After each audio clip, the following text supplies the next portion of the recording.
Exposure भी नहीं मिला। अच्छा, एक इशू बड़ा है सर जिसको लेके मैं खासा कंसर्न हुआ है, राजस्थानी भाषा का। बहुत बड़ी चीज है सर, बहुत बड़ी। क्यों नहीं भारत सरकार ने अभी महाराष्ट्र चुनाव के लिए महाराष्ट्र मराठी भाषा को एक कल्चरल लैंग्वेज का दर्जा दिया? राजस्थानी के लिए यही सरकार, यही नहीं इससे पहले वाली सरकार में कहते हैं कि राजस्थानी की कोई लिपि नहीं है, जबकि राजस्थानी मुड़िया लिपि में लिखी जाती रही है।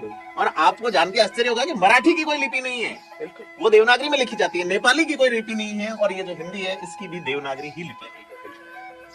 दुनिया का सबसे बड़ा शब्दकोश जिस भाषा का, राजस्थान 12 करोड़ के लोग आसपास लोग बोल लेते हैं इसको। शिकागो जैसी यूनिवर्सिटी में रिसर्च है, जापान में कई देशों में पढ़ाई जाती है, हमारी सरकार उसको। मैं वही कह रहा हूँ कि हमारे अंदर शायद इच्छा शक्ति नहीं है, जैसे हम अभी बात कर रहे थे। मुझे लगता है दोगले लोग हैं हमारे पॉलिटिशियंस कि आप जब वोट लेने जाते हो तो आप कुछ भी कर लोगे ना, आप मारवाड़ी बोलते हो। बिल्कुल, अरे हुकुम ध्यान रख जो थारो टाबर है, बिल्कुल, पर जब काम पड़े वे टाइम बजवे हिंदी में बात करें, हिंदी और इंग्लिश। तो ये हमारी विडंबना है साहब। आज गांव का एक, पश्चिमी राजस्थान की बात ही करूंगा मैं, क्योंकि मैं पूर्वी राजस्थान में इतना रहा नहीं और मुझे एक्सपीरियंस भी नहीं है। गांव का एक आदमी जो खेत का आम आदमी है, किसान है या मजदूर है, वो किसी सरकारी कार्यालय में चले जाए तो उससे लोग हिंदी में बात करते हैं। अरे भैया हिंदी मुझे आती नहीं है। क्यों? क्योंकि मेरे वहां आसपास में सिस्टम नहीं है, मेरे को मेरी भाषा में बात करनी आती है। पीड़ा तो उसकी भाषा की है। आप उसका दर्द समझ नहीं पाओगे, आप उसकी जो प्रॉब्लम है वो समझ नहीं पाओगे। और मेरे जैसा कोई आदमी मूंछों के ऐसे ताव देके और बढ़िया कोट बूट पहन के और एकदम इंग्लिश में जाके हे एसडीएम बड़ी what are you doing, why are not answering, तो उनके पिंपुड़ी बच जाती है। तो ये दोगला व्यवहार क्यों है? यही नेताओं के साथ है ना। नेता गरीब आदमी जो बेचारा आपकी भाषा में बात करना चाह रहा है, आपकी संस्कृति को बचाना चाह रहा है या चल रहा है उसको लेके, उसको वो एंटरटेन नहीं करते हैं। और आपके जैसा, हमारे जैसा बंदा शूट बूट पहन के और क्लीन सेव करके चला जाए और इंग्लिश और हिंदी में दो शब्द कह दे कि मैं तो विदेश में रहता हूँ, ये हूँ वो हूँ, तो वो बिल्कुल पाउस जाते हैं, जैसे गाय पाउस।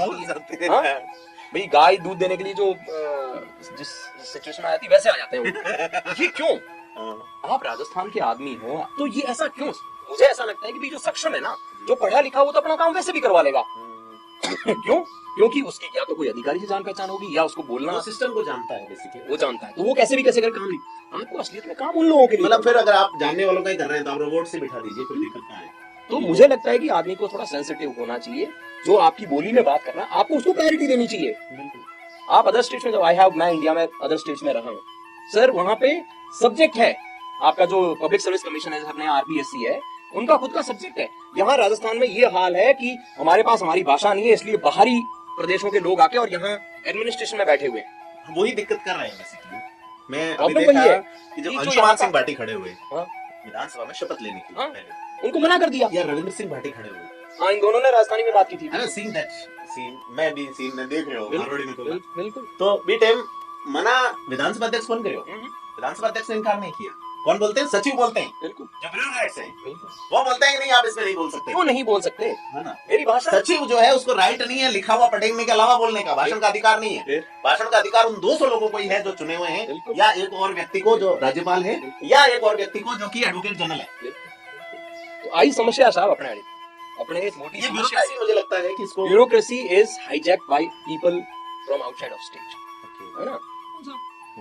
अपने 18 मिनट अगर हुए सिस्टम में या भाषा के प्रति जागरूक हो तो उसी भाषा में काम उपयोग लेंगे। अदर स्टेट्स में देख लो आप क्या हालात। इसका नुकसान झेल रही है ये। हम झेल रहे हैं, राजनीतिक पार्टियां नुकसान झेल रही हैं, उनका समझ में नहीं आ रहा। क्यों? क्योंकि आपने भाषा तो तय कर नहीं रखी। अब आपकी जो योजनाएं हैं आप हिंदी अंग्रेजी में बनाते हो, बिल्कुल वो उनके समझ में नहीं आ रही, धरातल पे लागू ही नहीं हो रही, वो कागजों में रह रही है सिर्फ, है ना। तो आप हर बार चुनाव आते हो और 5 साल में, और आप वो चेंज होता रहता है ना, क्योंकि जनता दुखी है। जनता को पॉलिसीज जो आप बना रहे हो वो इंप्लीमेंट नहीं हो रही ग्राउंड पे, तो जनता is not getting benefit out of it. जनता को बेनिफिट नहीं मिल रहा है तो जनता को क्या लगता है कि सरकार बेकार है ना। आप गलत नहीं कर। लीगल सिस्टम में देख लो साहब, लीगल में अभी बीएनएस लागू कर दिया, भारतीय न्याय संहिता। अमित शाह जी का स्पीच हमने भी सुना था, न्याय होगा। पीड़ा आपकी राजस्थानी में है, मारवाड़ी में है, बाड़मेरी में है, आड़ती में, वागड़ी में, ब्रज में, सब एक ही है। पीड़ा उस भाषा में है। आप बताते हिंदी में हो अगले को, अगला सुनता समझता हिंदी में, पुलिस वाला उसकी भाषा हिंदी है, लेकिन पुलिस की भाषा अरबी फारसी उर्दू है। ये क्या ना, अदम वकूर, अदम पतार, है ना, शहादत, ये शब्द, और कोर्ट की ऑफिशियल लैंग्वेज अंग्रेजी में। तो आगे देखिए तो उस गरीब को न्याय कैसे मिलेगा? क्यों? क्योंकि वो जो पुलिस वाले के पास जाता है तो पुलिस वाला बयान हिंदी में लिखता है और वो बयान पढ़ता है, वापस उसको समझाता है कि मैंने ये लिखा है, बट उस बेचारे गरीब को पता ही नहीं है कि इसने क्या बोला है। उसके घोने कम जाते हैं, है ना, ही इज कंफ्यूज्ड। फिर वो बोलता ठीक है साहब कहे वजन ठीक ही है, तो ही इज नॉट गेटिंग न्याय। उस बेचारे को न्याय ही नहीं मिल रहा है। तो जैसे राजवीर शाह चढ़कोई हैं, ये लोग प्रयास कर रहे हैं। बिल्कुल अच्छा प्रयास। तो मुझे लगता है कि रविंद्र सिंह भाटी बोले, रविंद्र ने बिल्कुल, हाँ, उन्होंने विधानसभा में शपथ लेने की कोशिश की। न केवल रविंद्र सिंह भाटी बल्कि जोगेश्वर गर्ग पहले बोल चुके हैं इसमें, अब वो चूंकि सचेतक हैं तो वो नहीं बोल पा रहे, और मुझे लगता है उनको प्रयास करना चाहिए गर्ग साहब को, वो शुरू से कंसर्न रहे हैं। इसके अलावा जो बीकानेर के एमएलए हैं जेठानंद जी, बिल्कुल जेठान जी व्यास वो बोले हैं, डूंगर राम जी गेदर बोले हैं, तो बोलने लगे हैं, बिल्कुल बट वही है कि ब्यूरोक्रेसी एक्सेप्टेड नहीं है।